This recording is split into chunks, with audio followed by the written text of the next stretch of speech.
नमस्कार, मैं डॉक्टर अजीत भारती आज फिर आपके लिए CBSE board class 10 Hindi course से क्षितिज काव्यखंड के अंतर्गत पाठ कन्यादान, जिसके कवि हैं ऋतुराज जी। तो सन 2010 से लेकर 2014 इसमें पूछे गए हैं। हम प्रश्न आपके सामने प्रस्तुत करेंगे और उसके बाद उत्तर भी प्रस्तुत करेंगे। आप प्रश्नों को सुनकर ये अनुमान लगाइए कि अगर आपको पूछे गए प्रश्नों के उत्तर आ रहे हैं तो आपकी तैयारी अच्छी है इस पाठ से संबंधित, और आपको अगर इनके उत्तर लिखने में या समझने में कठिनाई आ रही तो फिर आपको तैयारी करने की आवश्यकता है। अर्थात मेरा कहने का आशय ये है कि इस जो ये प्रश्न बोर्ड परीक्षाओं में पूछे गए तो इन्हीं के आधार पर आप ये अनुमान लगा लेंगे, अनुभव कर लेंगे कि प्रश्न किस तरह से बोर्ड परीक्षा में पूछे जाते हैं और उनके उत्तर हमें कैसे लिखने चाहिए, जिससे आपको पूरे में पूरे अंक मिले। तो चलो फिर शुरू कर। ये CBSE board class 10 Hindi course आ क्षितिज भाग 2 काव्यखंड पेपर 2010 से 2014 तक पार्ट 1 पाठ कन्यादान, जिसके कवि हैं ऋतुराज। सीबीएसई बोर्ड परीक्षा में 2010 से 2014 तक पाठ कन्यादान ऋतुराज से पूछे गए प्रश्न और उनके उत्तर इस प्रकार हैं। 2010 प्रश्न नंबर पहला, कन्यादान कविता में माँ ने बेटी को क्या क्या सीख दी है? उत्तर, कन्यादान कविता में माँ ने बेटी को निम्न सीख दी है। पहला, कितनी भी मुसीबतें आए कभी डरना नहीं, उनका हिम्मत से सामना करना। दूसरा, किसी पर ना तो कभी अन्याय करना और ना ही अपने ऊपर अन्याय होने देना। तीसरा, आग रोटियां सेकने के लिए होती हैं, जलने के लिए नहीं। चौथा, वस्त्र और आभूषण के लालच में कभी ना आना, ये स्त्री को कमज़ोर करती हैं। पांचवा, अपने रूप सौंदर्य पर ज़्यादा आकर्षित ना होना। नोट, 2 अंक के प्रश्न में किन्हीं 3 बिंदुओं को लिखना पर्याप्त है। कहने का अर्थ ये कि ये जो हमने 5 बिंदु दिए हैं, अब इसमें से कोई 3 आप लिख सकते हो, काफ़ी है। 2011 प्रश्न नंबर दूसरा, कन्यादान कविता में बेटी को क्या क्या सीख दी गई है? उत्तर, कन्यादान कविता में बेटी को निम्न सीख दी गई है। पहला, तुम्हें अबला नहीं सबला बनकर रहना। दूसरा, यह कविता आभूषण और वस्त्र के लालच से बचकर रहने की सीख देती है। तीसरा, यह बात सत्य है कि तुम लड़की हो परंतु कमजोर लड़की बनकर मत रहना। प्रश्न नंबर तीसरा, कन्यादान कविता में माँ ने वस्त्र और आभूषण को स्त्री जीवन के बंधन क्यों कहा है? उत्तर, कन्यादान कविता में माँ ने वस्त्र और आभूषण को स्त्री जीवन के बंधन इसलिए कहा है क्योंकि वह इनके लालच में आकर अपनी आज़ादी खो देती है।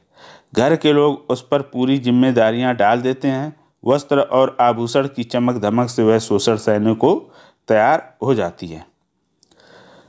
2012 प्रश्न नंबर 4, कन्यादान कविता के आधार पर कन्या की कोई 2 विशेषताएं बताइए। उत्तर, कन्यादान कविता के आधार पर कन्या की कोई दो विशेषताएं निम्न हैं। पहला, वह बहुत ही सरल और भोली स्वभाव की है, अभी वह दूसरों के धोखे को नहीं समझ सकती है। दूसरा, अभी वह समाज के बारे में ठीक से नहीं जानती है, वह नासमझ है। प्रश्न नंबर 5, कन्यादान कविता में माँ ने बेटी को क्या क्या सीखें दी हैं? उत्तर, माँ ने बेटी को निम्न सीखें दी हैं। पहला, माँ ने बेटी को लालच से दूर रहने को कहा है। दूसरा, माँ बेटी को चुनौतियों का सामना करने की सीख देती है। तीसरा, सुंदरता पर अधिक ध्यान न देने की बात कही है। 2013 प्रश्न नंबर 6, कन्यादान कविता में माँ ने बेटी को अंतिम पूंजी क्यों कहा है? उत्तर, कन्यादान कविता में माँ ने बेटी को अंतिम पूंजी इसलिए कहा है क्योंकि वह उसे पाल पोस और पढ़ा लिखा कर बड़ा करती है, वही उसकी सुख दुख की साथी होती है। माँ बेटी एक दूसरे के बहुत ही निकट होती है, वह उसे पूंजी की भांति संभाल कर रखती है। अपनी उस पूंजी को वह विवाह के समय ससुराल विदा कर देगी, उसके बाद वह अकेली रह जाएगी। प्रश्न नंबर 7, कविता में वस्त्र और आभूषण को स्त्री जीवन के बंधन क्यों कहा गया है? उत्तर, वस्त्र और आभूषण के लोभ में आकर स्त्री अन्याय को निमंत्रण देती है, उसकी आज़ादी छिन जाती है, उसके ऊपर पूरे परिवार की जिम्मेदारी रख दी जाती है, उसके जीवन के सारे सपने जिम्मेदारियों के नीचे दब जाते हैं और इस प्रकार उसका पूरा जीवन त्याग और कष्ट में समाप्त हो जाता है। प्रश्न नंबर 8, आपकी दृष्टि में कन्या के साथ दान की बात करना कहाँ तक उचित है? उत्तर, मेरी दृष्टि में कन्या के साथ दान की बात करना ठीक नहीं है। वह कोई वस्तु नहीं है जिसको दान किया जाए, वह एक इंसान है, उसकी भी पसंद और नापसंद होती है। वह कोई गुलाम नहीं है, वह भी खुले आसमान में उड़ना चाहती है। इस दृष्टि से कन्या के लिए दान की बात करना उचित नहीं है। प्रश्न नंबर 9, कन्यादान कविता में माँ के दुख को कवि ने प्रामाणिक क्यों कहा? उत्तर, माँ अपनी बेटी को जन्म देकर पालती पोसती और बड़ा करती है। वह उसकी सच्ची सखी होती है। माँ उसको जीवन का पाठ सिखाती है। वह उसे अपने से कभी दूर नहीं करती है। लेकिन एक समय ऐसा आता है जब उसकी बेटी को विवाह करके ससुराल जाना होता है। यह संसार का नियम है। विदा के समय बेटी के जाने से माँ को जो दुख होता है वह प्रामाणिक होता है। प्रश्न नंबर 10, कन्यादान कविता में आधुनिक नारी जीवन की किन समस्याओं की ओर कवि ने संकेत किया है? उत्तर, कविता में आधुनिक नारी जीवन की निम्न समस्याओं की ओर कवि ने संकेत किया है। पहला, आज भी हमारे समाज में लड़की के पिता से विवाह के समय दहेज की मांग की जाती है, जबकि उसके लिए कठोर कानून भी है। दूसरा, हमारे समाज में आज भी पुरुष स्त्री को कमज़ोर समझता है। तीसरा, अभी भी लड़का लड़की में भेद किया जाता है। लड़कियों की अपेक्षा लड़कों को अधिक स्वतंत्रता दी जाती है। चौथा, उन्हें वस्त्र और आभूषण का लालच देकर उनका शोषण किया जाता है। पांचवा, आज भी स्त्री को दान की वस्तु समझा जाता है, इसलिए कन्या दान की बात होती है, वर यानी लड़का दान की नहीं। नोट, कोई 2 बिंदु पर्याप्त हैं 2 अंक के प्रश्न में, यानी ये जो 5 बिंदु दिए इनमें से कोई भी 2 आप लिख सकते हो जब 2 अंक के प्रश्न पूछे जाएं। प्रश्न नंबर 11, कन्यादान कविता में वस्त्र और आभूषण को स्त्री के लिए बंधन क्यों कहा है? उत्तर, कविता में वस्त्र और आभूषण को स्त्री के लिए बंधन इसलिए कहा गया है क्योंकि स्त्री इनके लालच में आ जाती है, जिससे वह स्वयं को कमज़ोर बना लेती है और उसका परोक्ष रूप से शोषण होता है। वह चाहकर भी इससे मुक्त नहीं हो पाती है।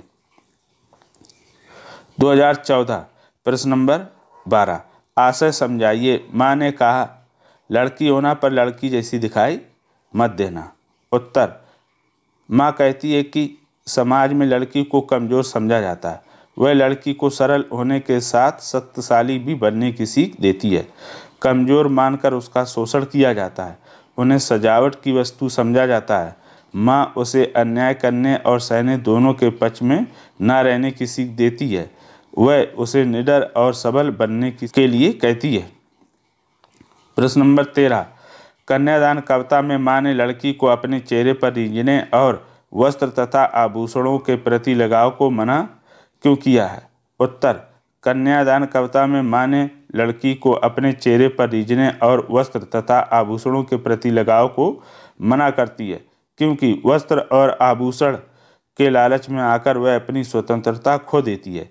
इनके कारण वह घर के बंधनों में बंध जाती है। अपनी सुंदरता पर रीझने से लड़की को लगता है अब सब उसका कहना मानेंगे। संसार इनसे नहीं चलता है। उसके लिए व्यक्ति को सूझबूझ, धैर्य और निडर से काम करना पड़ता है। प्रश्न नंबर 14, कन्यादान कविता में लड़की की जो छवि प्रस्तुत की गई है उसे अपने शब्दों में लिखिए। उत्तर, कन्यादान कविता में लड़की की छवि को निम्न प्रकार से प्रस्तुत किया गया है। पहला, कवि ने लड़की को कोमल मन और सरल हृदय वाली बताया है। दूसरा, अभी वह सिर्फ सुख और आनंद से परिचित है, दुख के बारे में उसे ज्ञान नहीं है। तीसरा, वह अभी ससुराल वालों के प्रेम, वस्त्र, आभूषण और सुंदरता को ही अपना जीवन मानती है। चौथा, अभी उसे सुखों की कल्पनाओं में खोया दिखाया गया। 5वां, अभी वह समाज के बारे में ठीक से नहीं जानती है। तो ये कुल 5 बिंदु हैं। नोट, कोई 2 बिंदु पर्याप्त हैं 2 अंक के प्रश्न में, यानी जब 2 अंक के प्रश्न रहते हैं तो उस समय ये 2 बिंदु लिख देंगे तो आपको 2 में 2 पूरे अंक मिल जाएंगे। प्रश्न नंबर 15, लड़की की विदाई के क्षण माँ के लिए ही विशेषता अधिक दुख क्यों होते हैं? कन्यादान कविता के आलोक में उत्तर दीजिए। उत्तर, लड़की की विदाई के क्षण माँ के लिए ही विशेषता अधिक दुख होते हैं क्योंकि वह बेटी के भविष्य को लेकर चिंतित है। उसे पता है जब लड़की ससुराल पहुंचेगी तो उसे कई जिम्मेदारियां निभानी पड़ेंगी, अपने सुखों का त्याग करना पड़ेगा। उसने अपनी बेटी को बड़े प्यार से पाला है, वह उसके सबसे निकट रही है, वही उसकी सच्ची सहेली रही है। प्रश्न नंबर 16, वस्त्र और आभूषण स्त्री जीवन के बंधन क्यों कहे गए हैं? उत्तर, वस्त्र और आभूषण को स्त्री जीवन के बंधन कहा गया है क्योंकि जब कोई लड़की इनके मोह में आ जाती है तब वह घर के लोगों के बंधन में बंध जाती है। इन बंधनों के कारण वह किसी से कुछ नहीं कह पाती है, जिससे उसका शोषण होता है। लालच के कारण वह अपने जीवन भर के सुखों का बलिदान दे देती है। प्रश्न नंबर 17, कन्यादान कविता में कवि ने लड़की के भोलेपन और सीधेपन को किन बातों के आधार पर प्रतिपादित किया है? उत्तर, कविता में लड़की के भोलेपन और सीधेपन को निम्न आधारों पर प्रतिपादित किया गया है। पहला, लड़की अभी सयानी नहीं हुई है, वह अभी वस्त्र आभूषण और सुंदर दिखने पर अधिक ध्यान देती है। दूसरा, माँ कहती है कि लड़की अभी धुंधले प्रकाश की पाठका है, अर्थात अभी वह समाज के बारे में ठीक से नहीं जानती है, समाज के सुख पक्ष को ही जानती है, दुखों के बारे में उसे कोई ज्ञान नहीं है।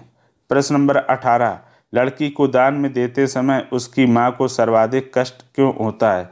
वह उसको अंतिम पूंजी क्यों लगती है?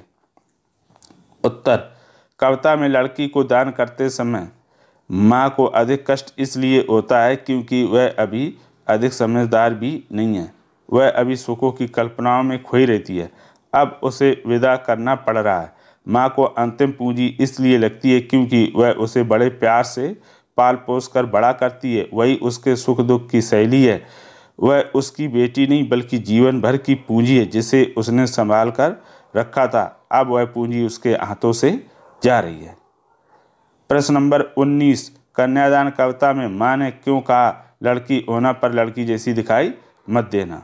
उत्तर, कन्यादान कविता में माँ बेटी को सीख देती है कि अपने सरल और कोमल स्वभाव को कभी नहीं खोना, परंतु अपना शोषण भी न होने देना। तुम कभी किसी के लोभ लालच में भी नहीं आना, कठिनाइयों का सामना निडरता से करना, माँ उसे सबल बनने की सीख देती है। इस प्रकार पाठ कन्यादान से 2010 से लेकर 2014 तक जो प्रश्न आए वो आज आपके सामने हमने प्रस्तुत किए हैं। इन प्रश्नों को आप पढ़ लेना और समझ लेना और इसी के आधार पर आप अनुमान कर सकते हैं कि बोर्ड परीक्षा में प्रश्न किस प्रकार से पूछे जाते हैं। एक प्रकार से ये सारे प्रश्न और उत्तर बहुत ही महत्वपूर्ण हैं परीक्षा की दृष्टि से। अगर उसके बाद भी इसमें आपको कुछ समझ में ना आया तो हमें कमेंट करके अवश्य बताएं और ये प्रश्न उत्तर कैसे लगे ये भी हमें कमेंट करके बताइए। और इसी से संबंधित या इस प्रकार के अगर आपके कोई डाउट हो तो वो भी हमें कमेंट करके लिखकर पूछ सकते हैं और उनका हम शीघ्रता से उत्तर देने की कोशिश करेंगे। तो फिर आज के लिए इतना ही। आप हमेशा स्वस्थ और सुखी रहें। फिर मिलेंगे दूसरे पार्ट के साथ, तब तक के लिए धन्यवाद।